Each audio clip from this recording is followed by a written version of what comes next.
Mana asalari sutini olish jarayoni ko'pchilikdan savol bo'ladi. Asalari sutini qanaqa bo'lasizlar? Mana podshosini lichinkasi bo'ladi.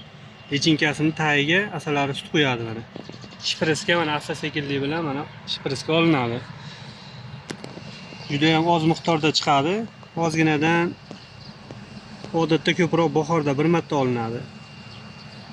Ko'proq savol bo'ladi, nimaga qimmat? Mana ozginadan olinadi, yig'iladi mana. Uni yig'ish oson emas. Mana shu holatda olinadi. Nimalarga shifo bo'ladi deyshadi. Hozir vaqtimiz kamroq. YouTube'ga, internetga kirib ona ari suti yo matchning malako deb yozsa informatsiya chiqadi to'liq.